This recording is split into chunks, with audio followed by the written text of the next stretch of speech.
Good morning সবাইকে। সকাল থেকে একটু মেঘ আর অনেক রোদ।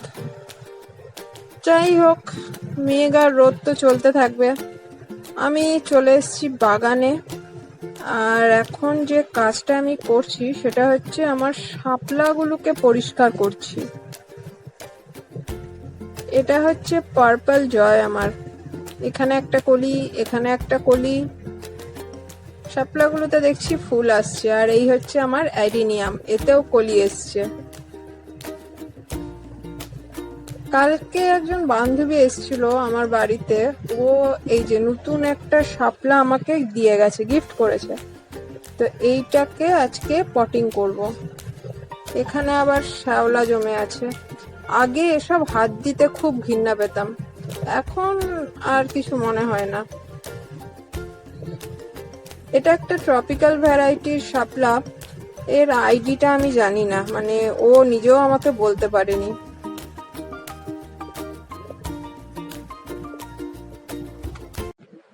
এই গরমের কারণে আর রান্নাঘরে ঢুকতে ভালো লাগে না। আমি আটা মেখে দিয়েছিলাম, মা এখানে ওই পরোটা বা রুটি যাই বলো ওর মতো করে নিয়েছে, ওই খাওয়া হবে।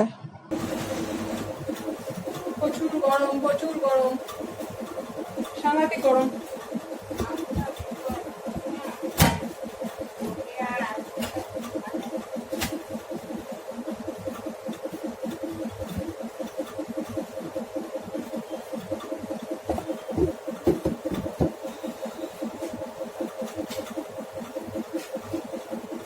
একবার মেঘ করছে, একবার রোদ উঠছে। মেঘ করছে যে ভালো করে বৃষ্টি হলে ভালো হয়, সেটার নামগন্ধ নেই।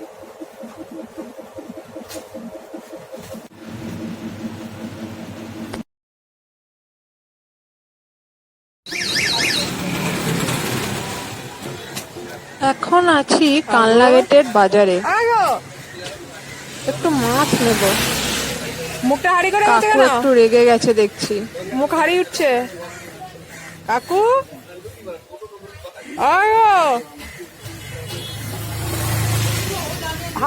হাসিটা তো আটকে রাখতে হবে না। 10 টাকা বিক্রি করো, তাহলে সবটা নিয়ে নেবো। কাকু না, কাকুটা আমার নিরামিষ ভালো আছে। ওখানে কতটা হয়েছে? ওইটুখানি 50 টাকা? মাথা ফাটাই দিব তোমার আমি। ওই মাছ খান 50 টাকার মাছ কয় দেখো কি?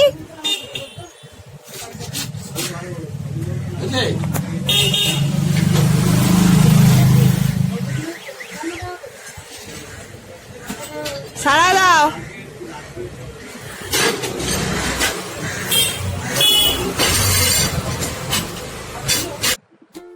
এই দোকানটা আমাদের বাড়ির কাছে।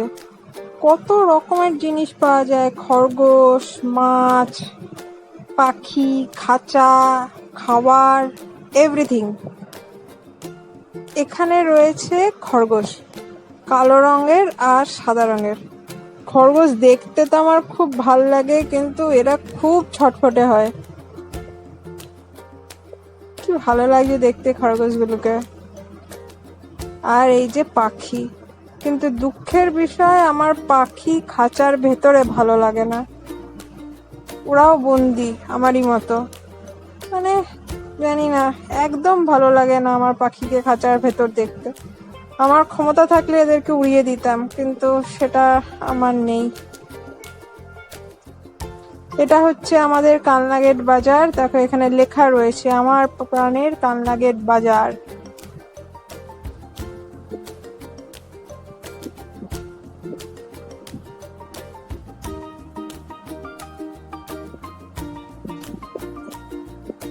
এটা একটা নেট, জাল বা নেট যাই বলো, ওটা নিচ্ছি, মানে টাকা খরচা যাকে বলে, গাছ বাঁচানোর জন্য। পরে দেখাচ্ছি কারণটা কি। যাই হোক, এখানে ওই যে স্কোয়ার ফুট হিসাবে নেট বিক্রি হয়, তাই কিছুটা নিচ্ছি। ওই 6 ফুটের মতো নেব এখন, কেননা অনেক দাম। এইটুখানি জিনিসটাই দেখলাম 650 টাকা দাম পড়বে, তার বেশি টাকা নেই আমার কাছে। নেটটা কাটা হচ্ছে। আর এই হচ্ছে কারণ, আমার যে পুরনো নেটটা ছিল সেটা অনেক জায়গায় ভেঙে গেছে। আর আমাদের বাড়ির দেওয়ালটা খুব একটা উঁচু নয়, আর দেওয়ালের পাশেই প্রচুর গাছ আছে আমার, স্থলপদ্মের গাছ, টগর গাছ। এই গাছগুলোতে গরমে প্রচুর ফুল হয়। আর যারা আছে ফুল চোর, সকাল সকাল বলবো না, রাত 2-2:30 থেকে ওনারা বেরোয়, ফুল তো নেবেই, প্লাস ডাল ভাঙবে, গাছ নষ্ট করবে, নেট ভাঙবে, মানে যত রকম অত্যাচার করা যায়। সেই জন্য আবার একটা নতুন নেট কিনতে হলো, খরচা আর খরচা।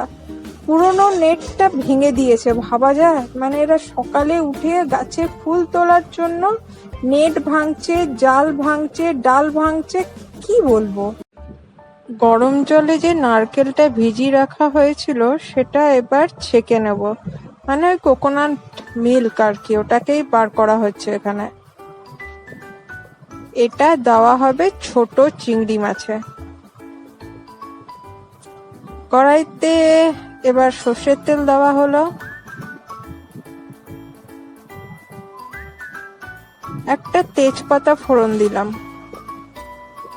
এবার দেওয়া হচ্ছে পেঁয়াজ, একে একে দেওয়া হবে রসুন আর আদা, দিয়ে এগুলো একটু নাড়তে হবে। মশলা বলতে দিয়েছি হলুদ গুঁড়ো, জিরে গুঁড়ো আর কাশ্মীরি লঙ্কা গুঁড়ো। এবার এই ভাজা ছোট ছোট চিংড়ি মাছটা দিয়ে দিলাম, ভালো করে একটু কষিয়ে নিতে হবে। এই যা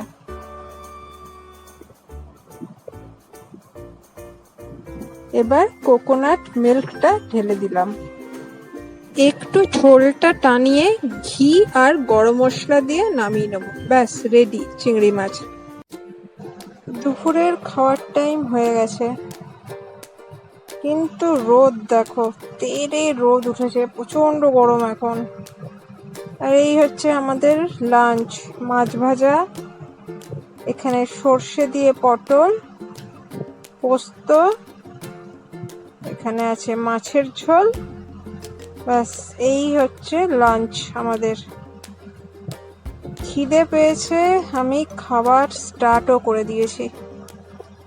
আজকের মতো এখানেই ভিডিও শেষ করছি, চলো সবাইকে টাটা, পরে আবার দেখা হবে, সবাই ভালো থেকো।